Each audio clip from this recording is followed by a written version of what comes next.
Hello and welcome to In the Dirt from the Gravel Ride podcast. I'm your host, Craig Dalton, and I'll be joined shortly by my co-host, Randall Jacobs. In the Dirt is made possible by listener contributions by listeners like you. Simply go to buymeacoffee.com/thegravelride and you'll see membership options as well as one-time contributions you can make to support the podcast and everything we do. This week on the podcast, Randall and I are going to take a look back at 2020, the ups and downs, some of my favorite episodes and conversations I've had, and some of the things we've been able to achieve personally due to the lockdown. It wasn't all downsides, there were some upsides, particularly our work on the new Ridership forum we've been talking about in previous episodes. With that said, let's jump right into the conversation. I did want to apologize quickly for the few minutes of helicopter background noise you'll get to enjoy while I'm speaking, but that was out of my control, as you can imagine. Hello, Randall, my friend. How are you today? Today is a good day. I just got back from a ride before the rain came in, and I'm still living amongst the redwoods on the ridge above Half Moon Bay, so I have very little to complain about. How about yourself, Craig? I'm doing pretty good. I just finished doing a few repairs to the bike. I had John Vargas from Orange Seal, the sealant company, on the podcast last week, and I promised I was going to go check the sealant levels in my tires, and I knew I needed to swap tires out because I've got these new Rene tires that I wanted to try. I feel somewhat guilty and somewhat vindicated. One of my tires was bone dry, and the other one actually had an appropriate amount of sealant in it.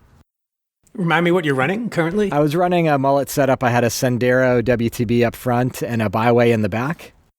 Got it. Yeah, and they tend to, like the sidewalls on those tend to, at least the first time you set them up, I've found that my sealant dries out a little bit more quickly because it's doing a lot more work to seal all the micropores. So that's not surprising. When was the last time you refilled?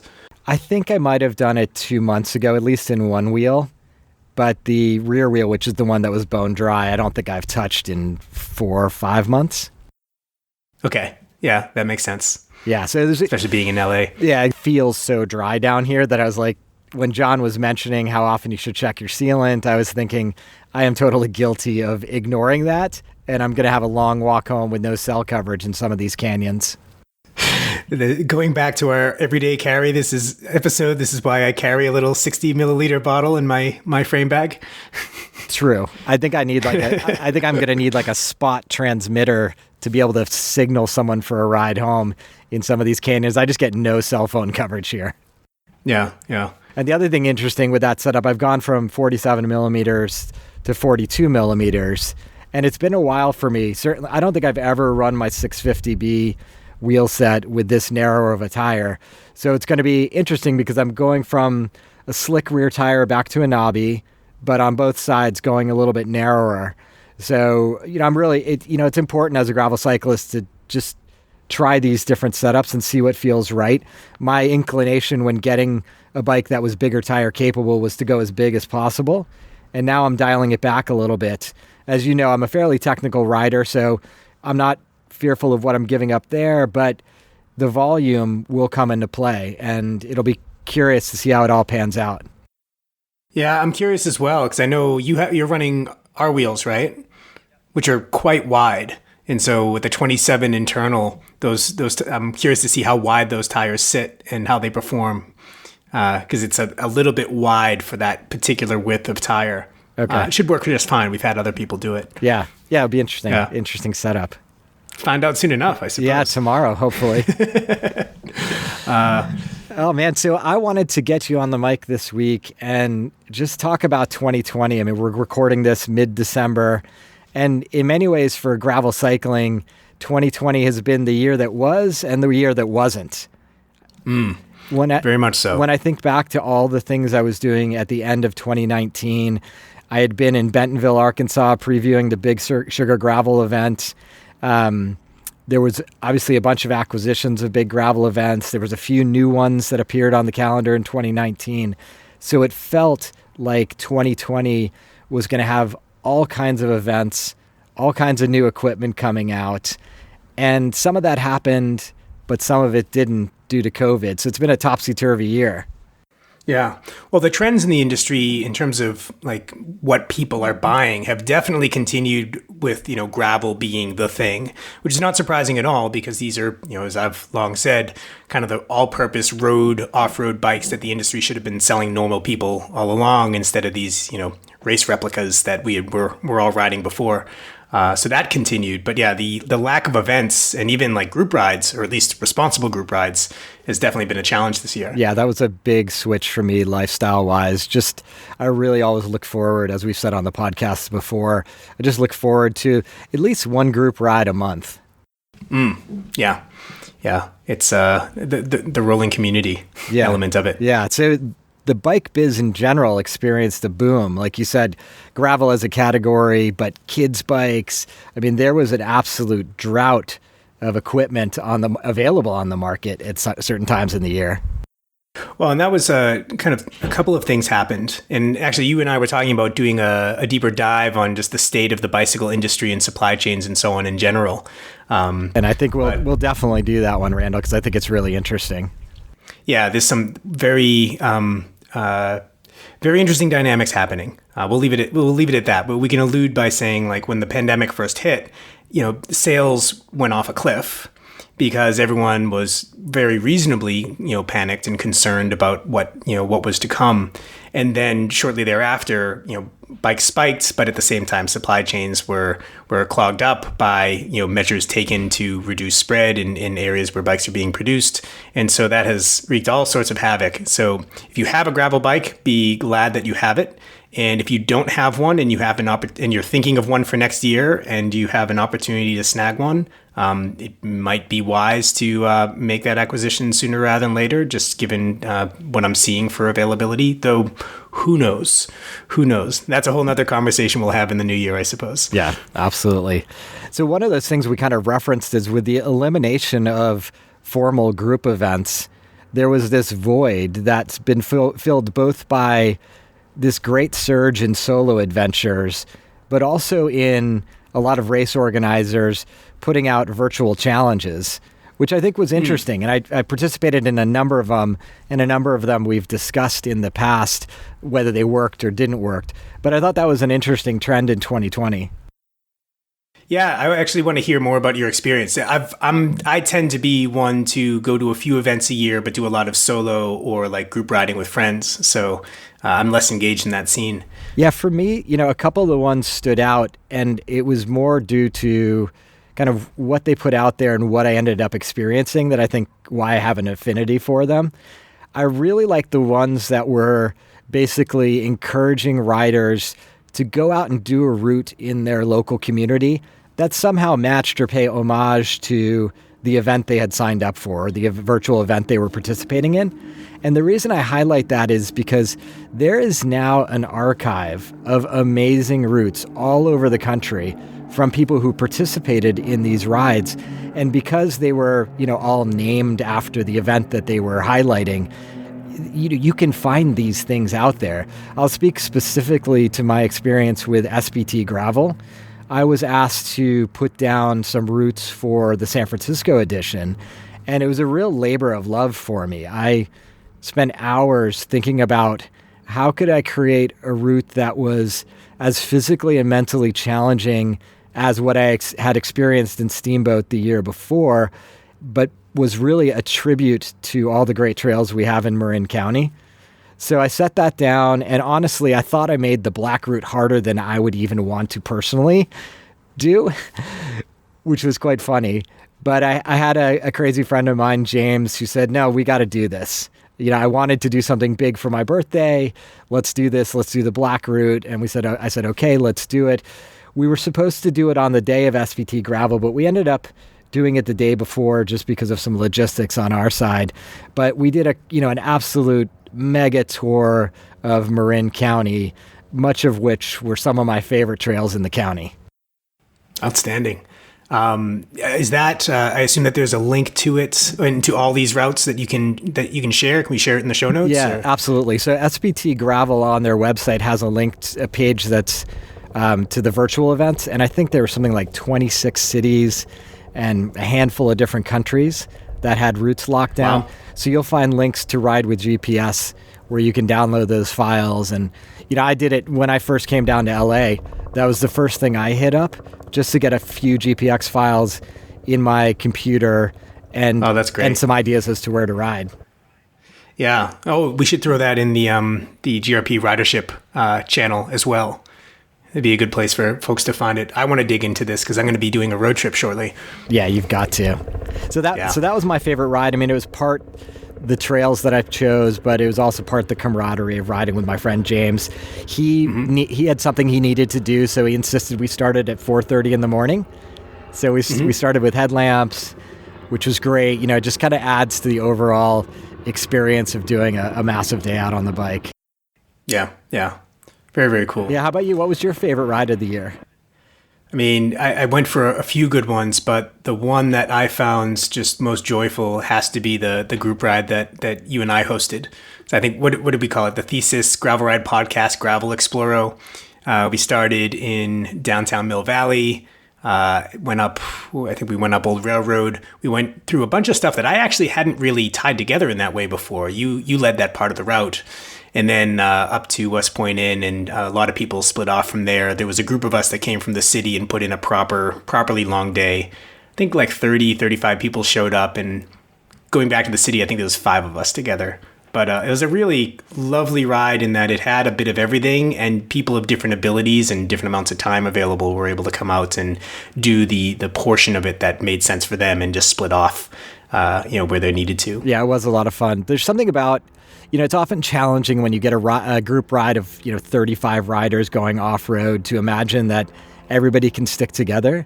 But there was something about that ride or that route and that group that just made it easy. Like, we never were waiting too long for anybody, and no one was too far ahead. No one got lost. No one got injured. It was just a really nice day out on the bike. Well, and the handful of us that really just wanted to go hard and be exhausted when we got home got that in the second half of the ride. So it kind of worked out well that way. It's a format that I'll definitely be following in the future when group rides are a thing again, so that we can get like more inclusive rides that have people of all abilities. Yeah, I think that's one of the nice things about Marin County is that, you've got so many ways off Mount Tam, which is kind of the focal point of the ride, that you can bail out very easily. So unlike if you're in the Sierras or up in Tahoe where you're doing a massive wilderness loop, which definitely has its own challenges and benefits, the route around Tam is ideal for mixed ability riders because you can, make it as hard as you want, and you can also provide great bailout options for people. Yeah, fully agree. And that's something, Randall, on the Ridership Forum, for us in 2021, I really want to help riders design great group ride experiences. And I think it's a great opportunity for us to really put some value out there into the world. Fully agree. And it's a problem that I haven't really seen solved well, like this ride coordination elements. Like, you can post a group ride on, say, like, on your shop website or on your team website or something, but then it's very siloed. And then how do you do real-time coordination if somebody's running late or the like? So we've been thinking about how to facilitate that without having to build software, use tools that are out there and kind of in a novel way. We'll see what we can come up with. Yeah, it's been cool to see people jump into the different regions and start to coalesce and join together and suggest rides and routes. And I think what we're talking about there is just sort of the next level of, how do you've put a route out there, you've called it out that next Saturday we're going to do a group ride. How do we do it safely? What kind of communication tools can we use? I think there's a great opportunity there. Yeah, for sure. How about some of your favorite things in 2020? That's a good question. So I've been riding, as you know, I've been riding the Thesis bike all year, which has served me well. A couple things that I've added on that have been a revelation would be I've gone to a wider bar. So I'm using a PNW Coast bar, and I think it's a 48, if I'm not mistaken, which is a jump. That's hood to hood? Yeah, exactly, which is a jump from the 44 that I had on there previously. And for the type of riding I do, I've just really become happy and accustomed to it. It's got a nice flare, but not overly flared out there. And I feel super dialed on the technical stuff right now. I mean, that makes sense. And you're also, have you really ridden much road at all? No. Like I feel like in 2020, like I've all but given up road riding. I might have done Paradise Loop at home a few times with some road friends, but other than that, I really can't point to many other rides.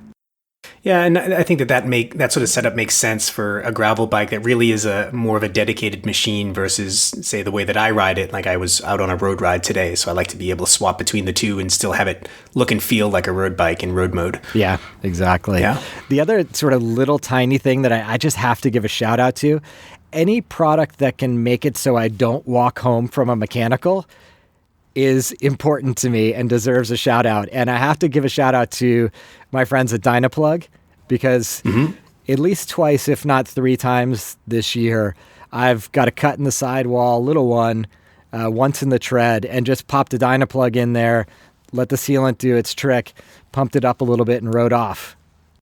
You've managed to seal a sidewall cut, like outside of the core tread area? I would say top of the very kind of outer edge of the tread. So sidewall maybe is not the right statement. That one's tough to seal, but yeah, I've had good luck with these as well. I've been using the kind of generic, bacon strip sort of thing, which is similar to a smaller version of what I have from my car. Being able to fix flats when you get a nail or something in the tire. With the bacon strips, are you just kind of pushing them in with a little tool and trimming them? Is that how they work? Exactly. Yeah, and then the sealant comes around and seals up all the up around it. Yeah, I just got a Toe Peak like 18 tool thing that has bacon strips in there. But being honest, I've never used a bacon strip before, so I think I would still go to my Dynaplug first. But it's good to know they're in there because I feel like they could seal an even bigger hole. I'm trying to think. I've used it once. I've had good fortune this year. Either good fortune or I'm picking good lines. Nice. Anything that stood out to you that you've added to the bike this year that you'd say that, hey, this is one of my favorites of 2020? My big thing has been riding with a frame bag. I love it. Like I went for a road ride today and it's so light and just convenient to have what I need to bring that I just leave it on there all the time. And so, I've gone on some rides where, a short ride, it's like I have everything that I need where if I get caught out, and certainly where I am here in the mountains, like I can be in the middle of, I can be 5-10 miles away from a road. Maybe not that far, but I can be far enough from a road and far enough from cell coverage where it's a bad time if I get caught out. And then for all day rides, I'm making my meals, and especially in a COVID world, you want to kind of minimize your engagement with the communities you're riding through if you can. So I'll make a whole meal and put it in my frame bag and have it ready to go and just enjoy lunch on a ridgeline or the like. Yeah, that's a good point. I've definitely like amped up my bag and on-bike storage these days. And even lately down here, I've been throwing on one of those handlebar feed bags and dropping a third bottle in it as a way of making sure I don't have to stop anywhere for water. Yeah. Another solution there, and I've done this in some of my bike packing, is so I have a partial frame bag from my friend Mark at Post Carry, and then I also have a prototype that he made, which is a full frame bag. And when I take that one out for bike packing, I'll actually put a big, like 3-liter reservoir in there. And that's a pretty great solution for, all day, multi-day sort of riding. Yeah, that's been one of the super engaged discussion threads on the Ridership forum lately about one of our members' setups, which is interesting. It's definitely something that I've wanted to tinker around with and explore a little bit. I don't have a full frame bag at this point, but I've even thought about putting it in my quarter frame bag to just sort of effectively have a third bottle, but have a hydration tube coming out of it. Yeah, it makes a ton of sense and it works really well. It's actually more convenient, I find, than grabbing bottles and shoving them back in. Yeah, I imagine so. So let's see. And then the other thing is actually not, the second thing I have is actually not a bicycle product, but my 2011 Toyota Prius that I took the back seats out of, built a platform and have a little cabana tent off the back and have it set up as kind of an adventure mobile so I can get to the places where I want to ride my gravel bike setup or go bike packing further afield. Nice. I think at some point we're going to need to see a picture or video of this because this isn't hashtag van life, it's hashtag Prius life. Yeah, it's definitely far more minimalist, though when you take out the back seats, it's shocking how much you can fit in there. The platform, I put my bike on top, I could probably fit 2 bikes on top with a piece of cardboard between. And then when I park, just lock it up outside the car. And then all of my gear goes underneath the platform, cooking gear, food, whatever. I even have room for my telescope. So it's not like I'm not really wanting for much with that setup. And so just so I understand it visually, is the hatch open and your kind of feet are out there on a platform, or are you all enclosed in the car? So it's a good question. So I built a 4-panel platform connected by piano hinges, and the rear section will fold out of the way so I can access the storage underneath, and then the front section folds out of the way because you need room for the front seats. But when I slam the front seats all the way forward, the platform gives me 6'4" of space, and then plenty of width for me and another person. And I got a 2-person Thermarest style mattress. So it just works really, really well. So again, is the hatch closed? I can sleep in it with the hatch closed. I also just got one of these Habitents, which is a small company in the U.S. that makes these tents that when the hatch is open, it gives you screens and windows and protection. And it doesn't necessarily open up a ton more usable space, but just the feel and the vibe and the ventilation and so on is really nice to have. And it was like $100, which I couldn't complain with. So I added that to the setup amongst other things. Nice. That's awesome. Yeah. I'll be taking it out next week. Bit of Death Valley action. Hopefully. Fun. Hopefully, if the parks are open. So let's see. What else did we want to talk about today? Oh, and then other things for this year. Like being invited by you to do these in the dirt sessions, which has been really wonderful and something that I've always aspired to have a platform to nerd about bikes and ideas. So thank you for that. You're absolutely welcome. It's been a pleasure and a lot of fun. And I know from the feedback we've been getting from listeners, people have been enjoying it, which is awesome. It's great to hear. Now, how about your favorite moments of the year? It's been a fun year. I mean, I've been doing the podcast over 2 years now, and 2020, as I said, I thought it was going to be me attending, interviewing a ton of event organizers, and that was going to be this big thing. And it turned out that wasn't the big thing that I ended up doing, but it's been equally enjoyable. I think I've learned a lot having the forum and the Gravel Ride Podcast Facebook group prior to that, just getting feedback from the listener about what they're finding utility in. It's been great. So, I think for me, like the most informative episode, if I think about it from that context for the listener, I think was Jan Ane from Renee Air Cycles. It was just a very thoughtful discussion about tires and what works and what doesn't work. And despite being released at the very end of September, it's skyrocketed and is in my top 5 most downloaded episodes for the entire year. Oh, nice. Which is cool.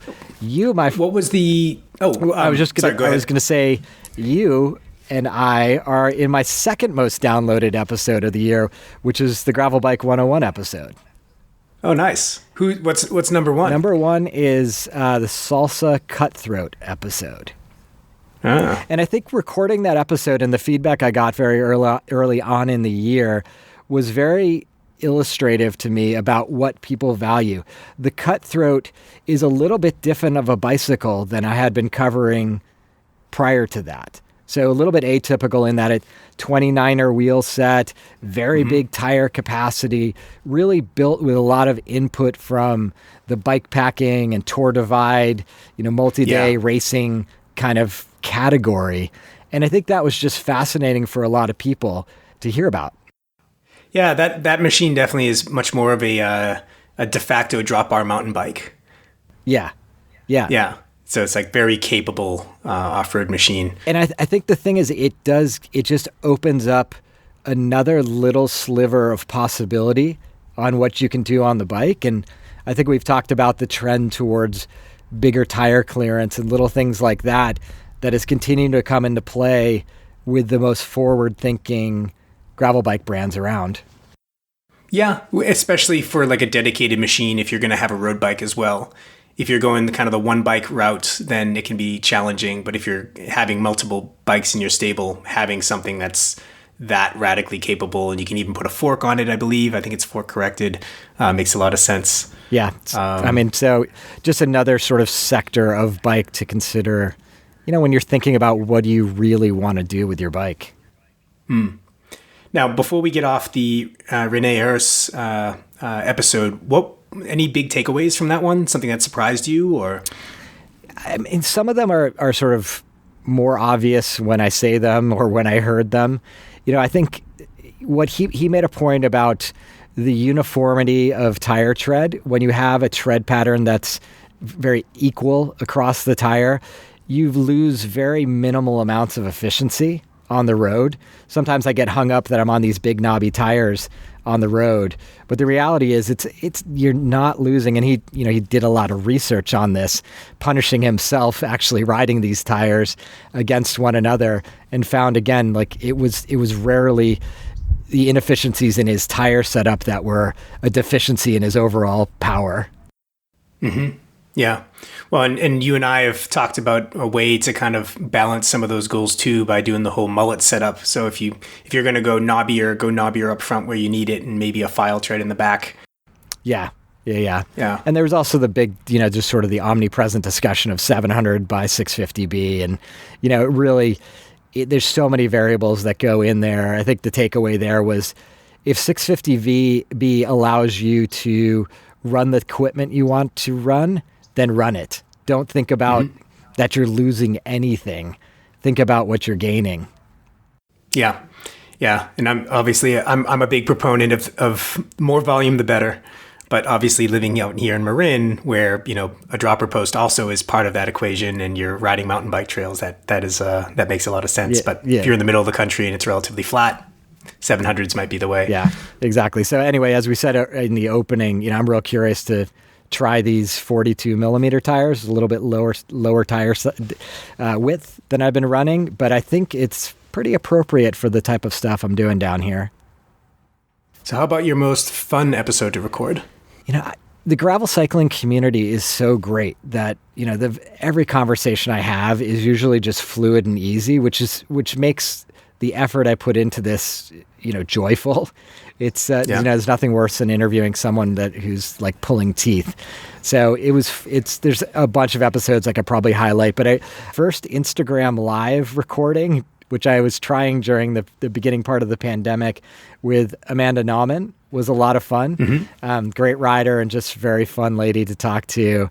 And the other person was Rebecca Rush, just talking about everything she puts into Rebecca's Private Idaho and, all her accomplishments as an athlete. She was so approachable and friendly with her time. It was just a joy to talk to her. I think that was probably one of those episodes where I had 15 minutes of post-recording conversation that I just, we were technically off the mic at that point, but we just went on and on talking. So that was a lot of fun. Yeah, she's wonderful. I had the good fortune of being invited to a dinner hosted by Alan Lim at Sea Otter when Sea Otter was still a thing. Remember that? And got to talk to Rebecca and just hear her story. And she had to work really hard. And also when she wasn't on the bike, she was working another job. Like there's not as much money in women's cycling. And even for someone as accomplished as her. And so hearing that part of her story was definitely compelling too. And she's just has a great attitude and it's fun to be around. So yeah, so true. I'm excited for 2021. I think there's a whole host of people I still want to interview, getting a lot of feedback from listeners at this point as to subjects they'd like to hear about. So, there's no dearth of investigative discussions that I want to have to enlighten people about equipment, events, and athletes in gravel cycling. Yeah. Well, and you and I too had talked about some of the kind of the more like psychological or even spiritual elements of cycling, and maybe getting somebody on who's an expert in one of those fields to explore that further. Like what does this experience mean, and how does it tie into a healthy lifestyle? There's a lot of great areas to dive into. Yeah, absolutely. And I feel like COVID has allowed a lot of us opportunities to do things we might not have done otherwise, just because of the lockdowns, the lack of social interaction. What are some of the sort of highlights of COVID, if there can be, for you? Not COVID itself, obviously, but just the time it's given you this year. I think the central theme, I would say, for my year has been self-reflection. And like all the usual distractions, all the usual excitement, all the usual patterns that I had in my life, which I think is true for a lot of us, aren't there. I really feel for people who are in parts of the country or parts of the world where it's winter right now, and where there's a flare up. That's that much more difficult. And so I would say self-reflection. On the bicycle, a lot of solo riding, as opposed to, I used to always be on group rides, always like linking up with somebody. And so that idea of the rolling meditation, enjoying spending time with myself, and then just doing things that are not the bike. I've been trail running a bit, and been reading a ton. I'm like a book a week, or 2 books a week at this point, which is, has been, again, part of this broader, kind of contemplative theme of the year for me. How about yourself? Nice. Yeah, I spent the first maybe 4 months of the lockdown really recommitting myself to meditation. And I don't think I've actually shared this with you, but I had a good 90-day streak going in there, which I was proud of myself on. I do realize that with meditation, I'm very streak oriented, there's something wrong with my practice right now. I really feel like I need to practice for practice sake and not give up because I broke my streak. Does that make sense? Yeah. I mean, it's one of the things that I remind myself with that. So my meditation practice is all over the place. So the fact that you had a 90-day streak already is pretty outstanding. But this element of, just like you get distracted or you fall off and you become, you're mindful of it, you're aware of it, and then you get back the focus. And really it's kind of like meditation in the moment in microcosm, like is a microcosm of that broader situation of like getting away from that self-reflective focus that you were talking about. Yeah, I mean, I feel like as we share, like riding is that rolling meditation, so I don't feel like it's devoid and entirely missing from my life, but I do think that's part of my challenge is to really kind of dig into making that time to sit quietly to add to the rolling meditation on the bike. Now, one thing I would say that, again, another one of these kind of silver lining on the gray cloud of COVID is there's not a lot of FOMO because there's not a lot of Mo, right? Yeah, like there's not much to miss out on. And so it really is like, okay, well, what am I going to do with this time? That is so true. It's something my wife has mentioned on a number of occasions. She's like, she's very happy not to have FOMO. And I think, she's really valued that aspect of her change in life. And for us, at a personal level, we were able to move down to Southern California to care for my mother-in-law. And that wouldn't have been possible in other times in the same way it has been now. So I am thankful that the current situation in the world has allowed me to kind of come down here and spend time with family when they need it.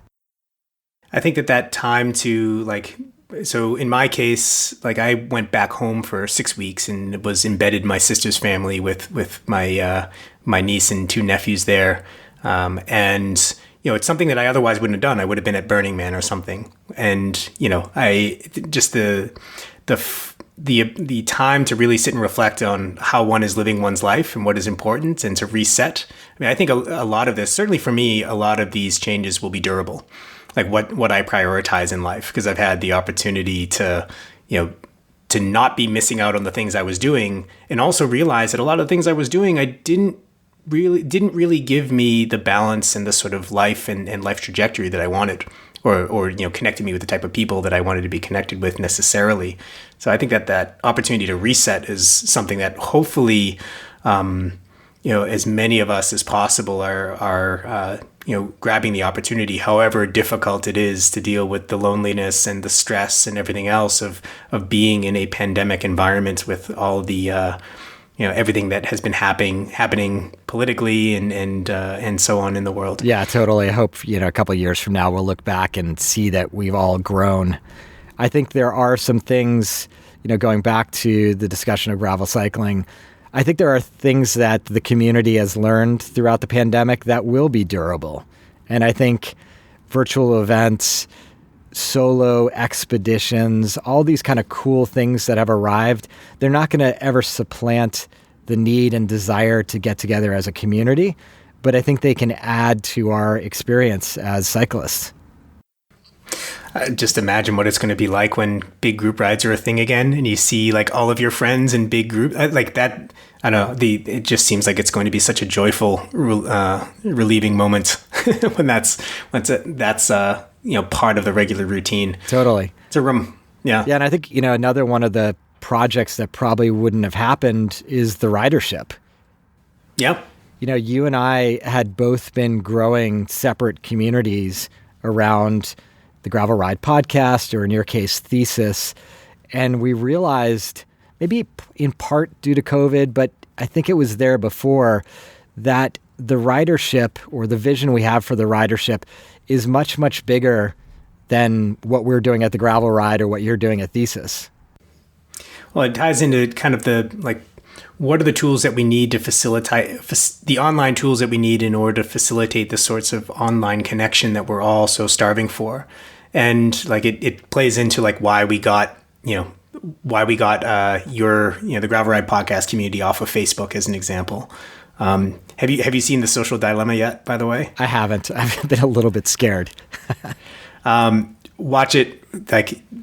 It was really, really well done, and talks about some of the toxic elements of social media and how it's eroding our psyches and our culture and our social cohesion and so on. And it's done. It ties into kind of some of the motivations that I think you and I talked about in having a forum that is structured in a different way with different incentives. Yeah, I mean, I think we want people to be able to jump into the Ridership forum, get their bike nerdery out, ask questions, share their setup, share pictures of their rides, share their routes, generally commune with other riders, but then get the heck out of there. Go ride your bike. Yeah, and when group rides are a thing, coordinate group rides and then go see each other in person. Yeah, exactly. Yeah. Let's take the love and passion the gravel cycling community shows when it's in person in events. Let's package up an element of those discussions in an online forum devoid of advertising, devoid of any distractions, and let's get together and build something.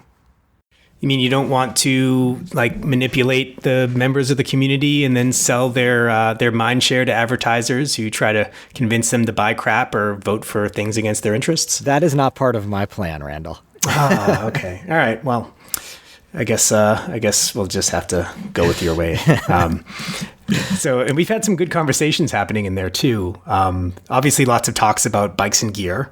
Plenty of bike nerdery there. Our friend Patrick over at Speed Science Coaching, who actually is a Thesis alum, has been sharing a lot of his wisdom on core conditioning and hip openers and things like this, things you can be doing off the bike that can help you on the bike and off the bike. That was really cool to see. I mean, Patrick's a coach, obviously, and someone who charges for his services, but he has been there freely mixing it up with other users. In fact, sharing what I would say are sort of proprietary PDF documents about core work and strengthening and hip flexor flexibility, just things that he's developed as a professional. He's just putting them out there for people to use freely. I thought that was really cool to see. I mean, it wasn't like we asked him to do that. Someone asked a question about training for their first 100-miler, and all of a sudden here was Patrick laying down all this knowledge. Yeah. It's funny because after he left to focus on his business, he was doing our rider experience and our consults and so on. People would still be reaching out, asking for him. And apparently some of our riders are still working with him as a coach and so on, it's just really lovely that, again, this theme of connection and being genuinely useful, whether you're, making money off it or not, put good things out in the world and your living hopefully will come. Yeah, exactly. The other thread that I kind of picked up on, there was a lot of discussion around riding in Mendocino County in California. It's an area that's not far from San Francisco, yet I don't think I've pedaled there more than once or twice, and not in a meaningful way. And it's always, I've seen pictures of some grasshoppers up there and some other experiences that I've lusted after. And it was just cool to be able to dig in and ask questions about, like, oh, if I was going to stay in a hotel, what town would I stay in? What are some ways in which I can find some routes? And just to get GPS files dumped on me, it was awesome. When you're back in the Bay, let's make a trip. Yeah, I've been doing a little bit of riding up there, and it's stunning in a uniquely kind of north of the city sort of way. Yeah, absolutely. There was also, I got connected with a gentleman by the name of Simon, who's putting on an event in Kenya called the Migration Gravel Grinder, and it follows the migration. It's during June, which is the migration period of the wildebeest in Kenya, and he's building this gravel cycling experience to showcase local athletes and create I think it's a 4-day long event. I'm going to get him on the podcast for an interview in January to talk about it. But I thought it was really cool to see an event organizer kind of come in and start mixing it up in the forum. And, selfishly for him, I hope that what he's putting in is going to come back out in terms of awareness of his event in Kenya. Hopefully, it's only the sag wagons following the peloton, and the lions stick to following the wildebeest herds. There was some discussion of that there were local tribesmen that would be guarding the tents every night when you were sleeping, so that's reassuring. Yeah, I've heard stories about what's the one in South Africa, the Cape Epic. Yep. And various encounters with wild animals. Yeah, I want to share a quick story on the podcast before we go. So I raced in the Joburg to Sea mountain bike race, a 9-day stage race in South Africa in 2019, I want to say. And I was riding with one of my teammates, and we stopped for a pee break after riding along a long barbed wire fence line. And we could see a couple of riders coming behind us. And we were looking out in the field, and we saw an animal, and we're like, oh, this is great. This is our real South African experience. And we see the animal kind of running towards our general direction, that fence line. And I forget what kind of animal. It was some sort of like gazelle or horned deer-like creature coming our way. The exact name is escaping me. But we see it start visually changing its trajectory towards the rider coming along the fence line. So it's making a beeline to ram this poor rider. And myself and my friend were just like, oh my God, this woman is about to get impaled by this animal. What can we do? We were still 50 feet away from her. But what the animal didn't realize was that there was a barbed wire fence in between it and the rider. Ugh. And it ran full speed into that fence. And I don't know what damage it created for the poor animal, but it did bounce off the fence and was able to run away. And the woman rider rides up to us on this corner that we were turning on. And I was like, holy crap, I cannot believe what just happened. Oh my God, were you so terrified? And it turns out she was a German woman, and she basically just said something in the most casual way that, she wasn't concerned about this gazelle or whatever it was about to impale her in her South African stage 1. Well, on that note.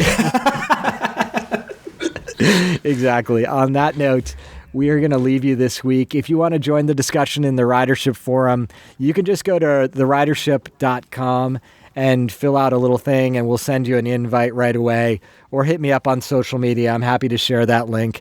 We'd love to get more listeners in there and continue the discussion.